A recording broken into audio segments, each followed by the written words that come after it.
Hey there, welcome back again. So this guy you've seen plenty of time now. I think this orchid has been more in bloom than any orchids I have. This is let me get the tag for you. This is the Lime Sherbert, the BLC. No, I'm sorry, EPC Lime Sherbert times B Nodosa. So I normally refer to it as the BLC, but anyway, this guy is just my, I don't know, it's my go-to reliable bloomer. And every time that it has come up with a new shoot, as soon as it finishes maturing, it will set off a little bit of that sheath, and then let me see if I can find that sheath right down at the base right there. Of course the sheath is no longer there, it's split open, but in the middle between those two leaves right there would be a sheath, and then it would send off the spike, and it took like about a month or two to develop, and then after that it goes pretty quick.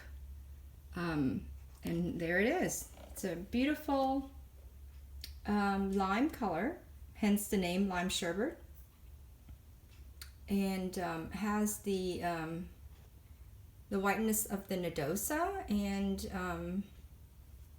I think the spotting is from the Lime Sherbert. The Nodosa's wings are there.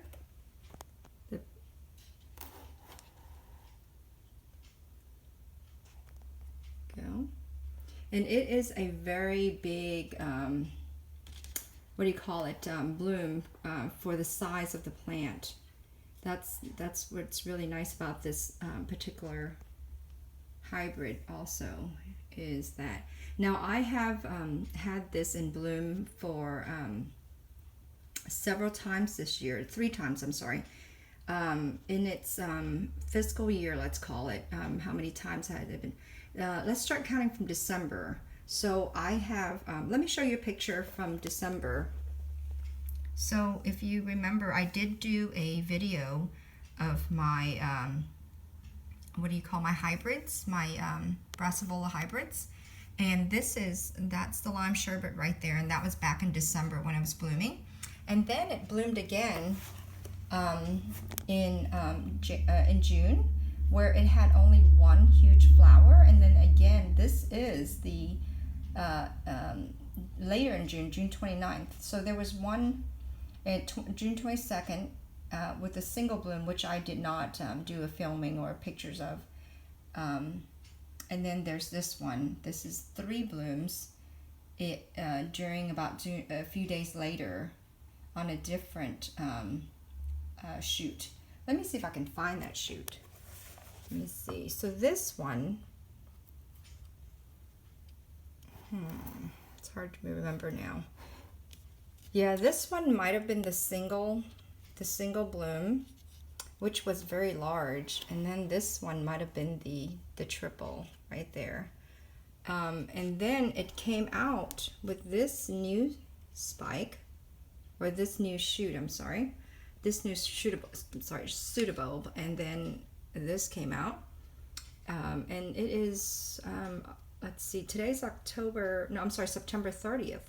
So it was in bloom in June 22nd, June 29th, and then September 30th, and all in different shoots though. Let's see if I can recount which one's which. This one was probably June 22nd. This one right here, that leads up to this one in the back right here, is June 29, and then now this is September 30th. And let me see if I can find the December one. I'm thinking this must be it right here. This must be the September one, which I had to cut some black spotting of some sort that was on there. Okay, and the newest shoot, I'm sorry, the newest, I keep saying shoot, it's a really a pseudobulb. The newest pseudobulb is this one right here. And the leaf, I had to sort of twist it into a support because it was falling off sideways. But I would anticipate, actually there it is already. Nope, there isn't, I'm sorry. I thought I saw the a little bit of a sheath development there, but there isn't, not yet. I noticed that before it was like this one right here, this was a single leaf. Just noticing that now. And this one is a single leaf as well. And this one came up with a single flower, interestingly enough. And then this one, and this one previously, back in December, I believe, came up with 3 flowers. No, actually, this came up with 4 flowers, I remember. One of them dropped off quickly because of something I did that broke it off. But so you can get 1 flower or 2 or 3 or 4. The maximum I've gotten is 4 flower buds in 1 single spike. But it's such a reliable bloomer, so easy to care for it also. As long as you don't do one single thing that I've been doing, I notice, and I'm going to get to that. So what I've been doing wrong is, I'm looking down here, I've killed so many of those little new growth, unfortunately. So believe it or not, this would have been blooming even more often. So this area, it rotted, I think back in December, and then this area, maybe back in May or June, it rotted. And then this one was a recent one. This one was back in early September that it rotted.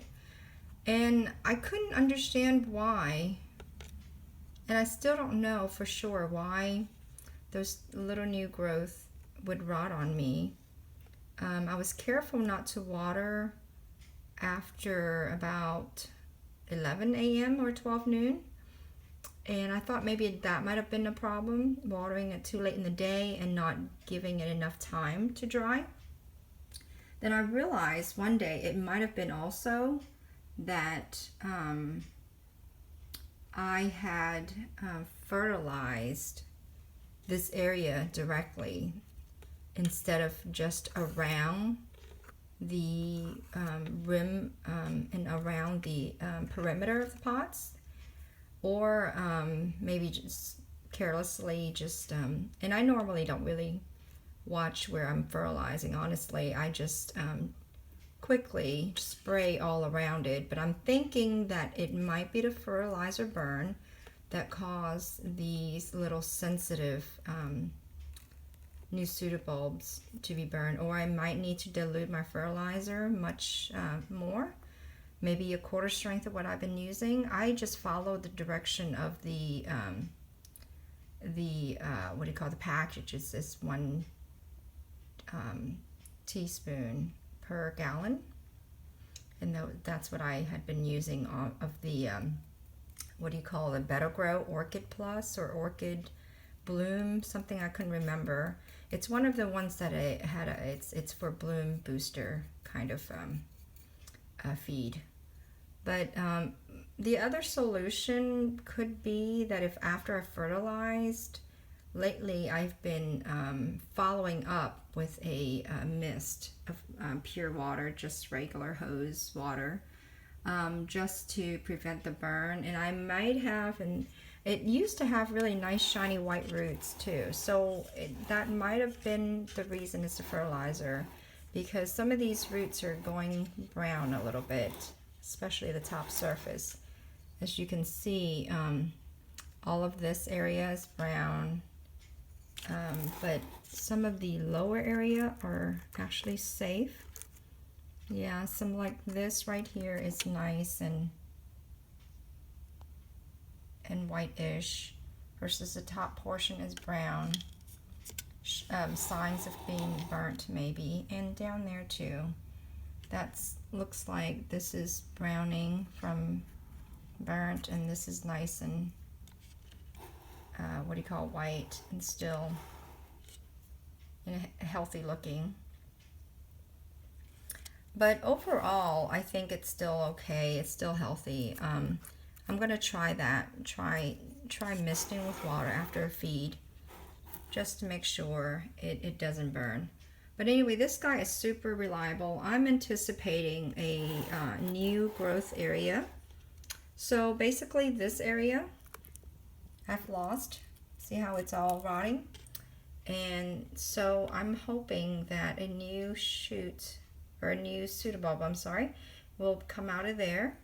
And this is my newest pseudobulb right here.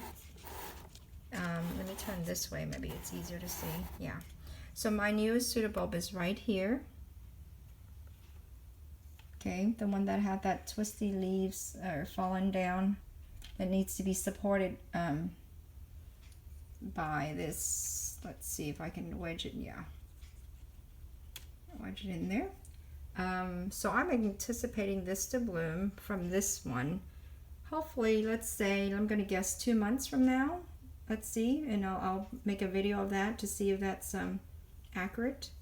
But I'm anticipating 2 more new growth, 1 on each side of wherever the eyelet is. And this time I'll be very careful not to water the little new growth area, or don't get any water on there, and see what happened. But this is a very, very, very easy orchid to grow otherwise. Haven't had any other issues. No spider mite issues, no, what do you call it, other fungus growth or anything else. So super, super easy.